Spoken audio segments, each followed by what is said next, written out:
Hello, dear friends. Thoughts become things. Make your thoughts good. Opinion piece. Some loves kill. The most misunderstood word. Hypocrisy of false altruism. Love is social by nature. Advertising uses love to sell. Wise people seek divine love in solitude. Ecuador cancels its announcement to write off debts.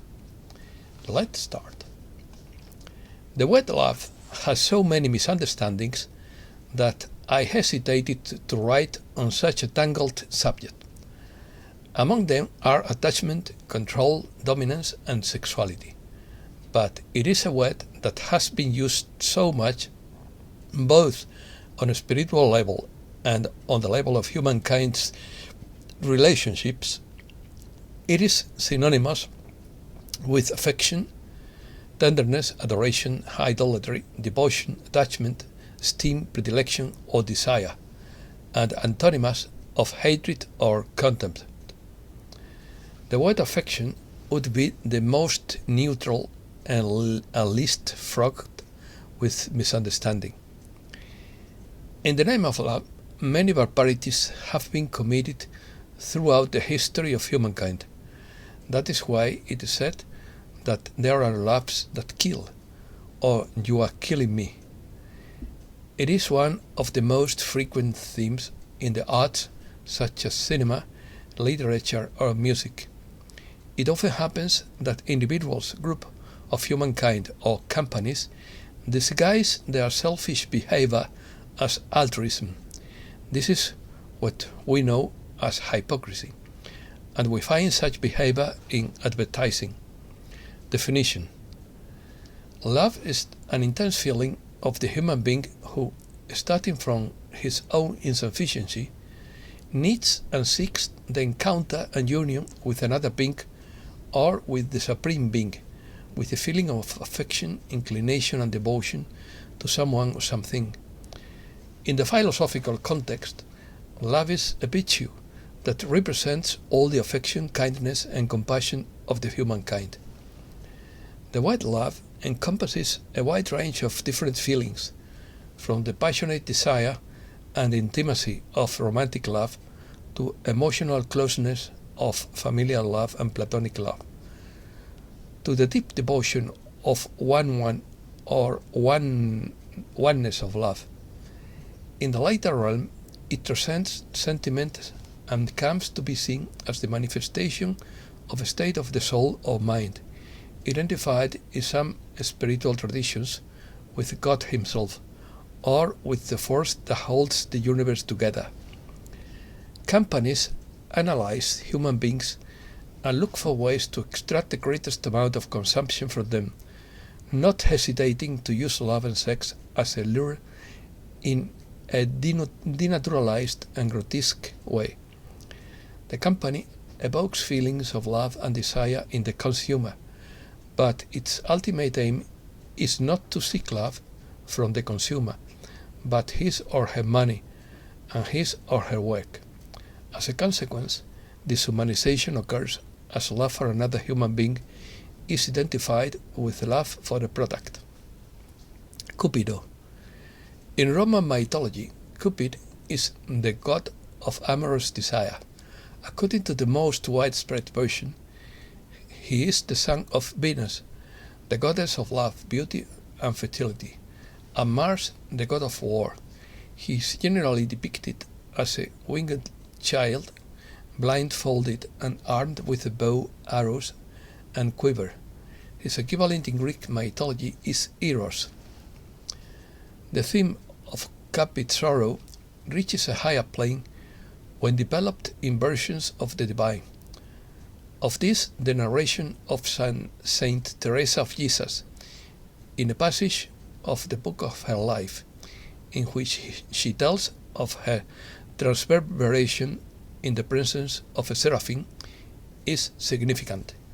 In quotes: swift, beautiful, celestial Cupid, in the bonfire of the sun the axe igniting, of shot that in gold he armed burnished, the shaft feathers of flame shaking.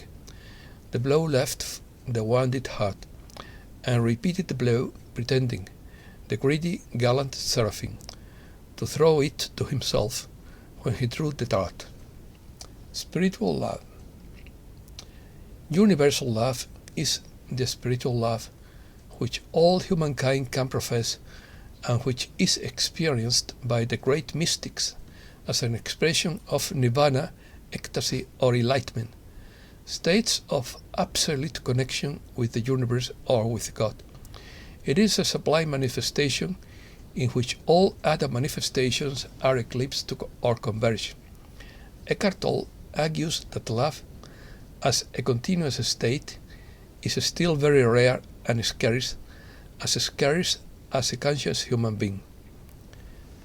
From the Buddhist point of view, love comes from the state of spiritual purity that human beings can reach through liberation from the so-called disturbing emotions, desire, attachment, hatred and anger, ignorance, pride and envy, inherent in the material world or samsara, or matrix.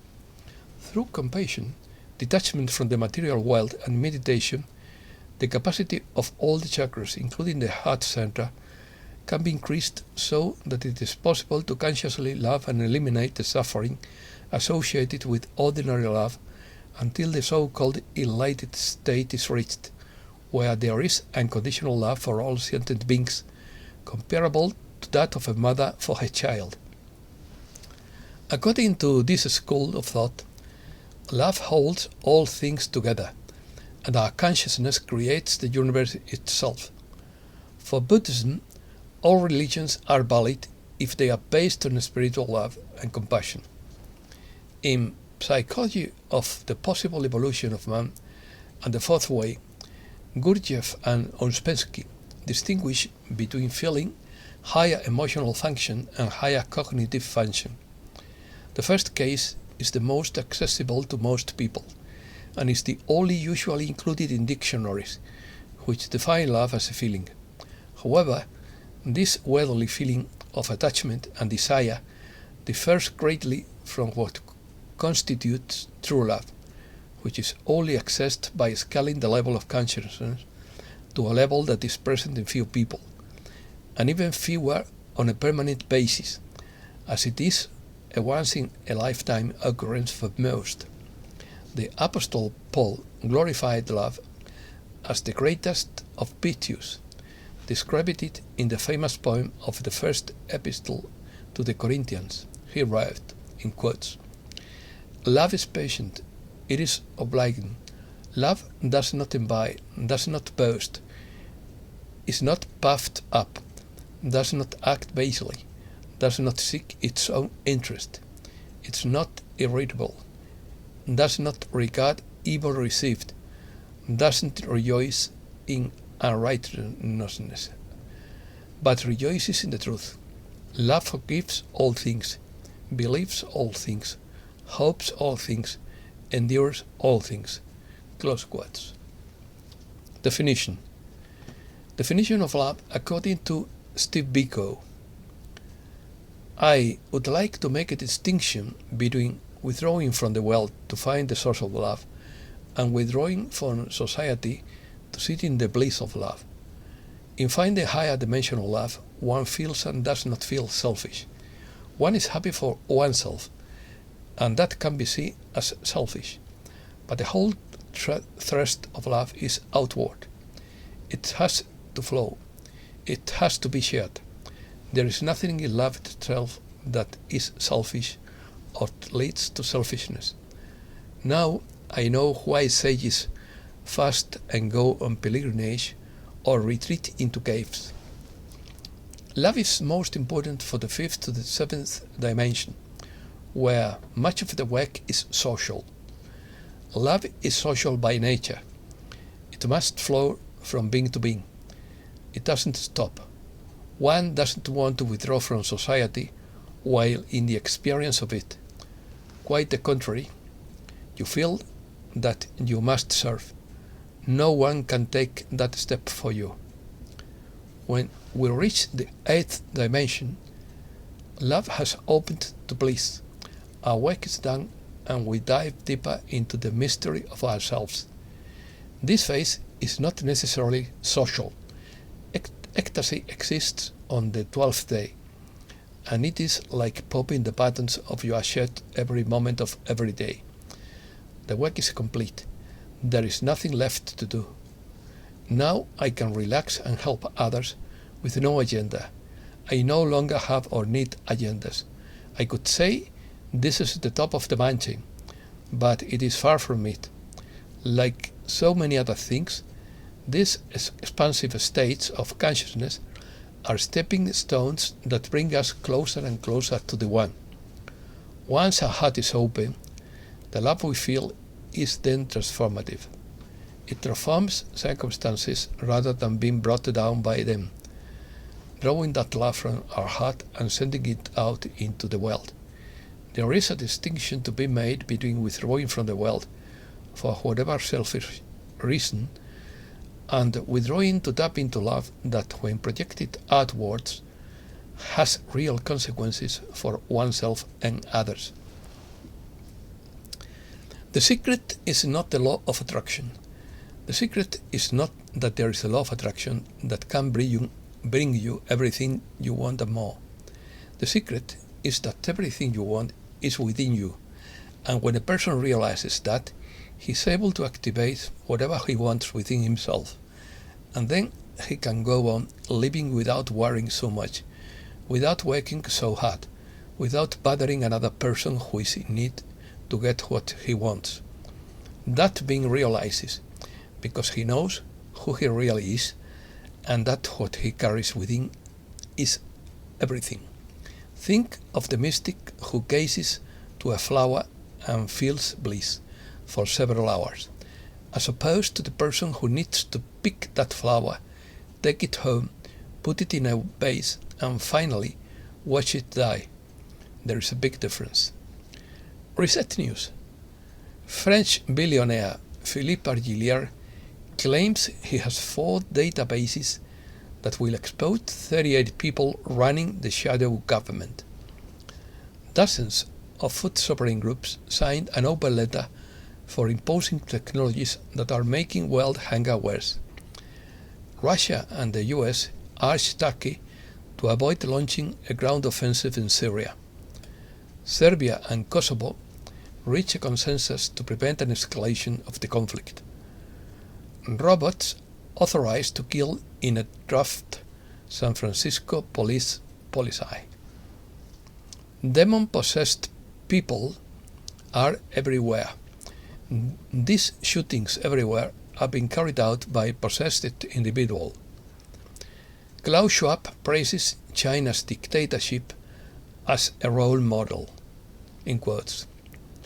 Pro-Kremlin group launched a sophisticated cyber attack against the European Union Parliament on Wednesday after it voted to designate Russia as an alleged, in quotes, state sponsor of terrorism. Curious. Loss of human fertility. The world is experiencing a silent but accelerating plunge in male fertility, according to a piece published Tuesday in the Journal of Human Reproduction Update. Chickens are now turning in circles, another apocalyptic sign. There is a video of sheep, cows, turkeys, and worms walking in circles. Frequency experiment. Insects walk in a circle when a mobile phone rings. Freedom. Culture cancellation. War on history, heritage, and the freedom to think for oneself. We, the people, cannot be trusted to think for ourselves. We are being infantilized. Monuments have been turned down. School and street names have been changed, and the names of benefactors have been removed. The Road to Freedom by Max Labo. Mental slavery is the worst because it involves destroying the minds of those whom the masters must control and keeps them enslaved without the need for chains or cages. The first step on the road to freedom is the most difficult. It means that we must realize that we are not free. Just stay away. Go out more to places where you can roam free, because nature is great. Avoid doing anything that requires permit or official registration. Don't break the law that gives them an excuse to chase you. Use cash only, as much as possible. The conspiracy theorists were right. The propaganda grip on the narrative is fading, and many of the so-called theories are proving to be true. Spirituality. No one can oppose divine power and the power of cosmic change. They just wear out, according to Poet Talk. Huge swarm of locusts descend on Mecca, leaving worshippers at Islam's holiest site covered in insects. Archbishop Vigano says faithful Catholics will escape the authoritarian suppression of the Latin Mass. The faithful, in quotes, the faithful Catholic is in communion not only with the Church of his time, but must necessarily also be in communion with the Church of all times, he said. The prophecies of the end times are happening or are almost completed at this time. The Bible says the end times will begin slowly and then accelerate like birth pangs. That is what is happening today with disease, global economic collapse and war. Things are much clearer than they were 10 years ago. Christmas starts for the first time in 800 years. During the upcoming winter solstice, Jupiter and Saturn will align to create what is known as the Christmas star or Star of Bethlehem, something that has not been seen in almost 8,000 years. Alignments between these two planets are quite rare, occurring once every 20 years or so, but this conjunction is very rare because of how close the planets will appear to be to each other. According to Forbes, a star sighting of this magnitude will not occur again until 2080. Europe. Europe is rushing to fill its tank with Russian diesel before new sanctions kick in. Europe's new oil price cap will not hurt Russia. UK evades its sanctions against Russia with loopholes, according to the Sunday Times. Portugal will host the next United Nations Alliance of Civilizations Forum. Economy. Trade war between the US and Germany.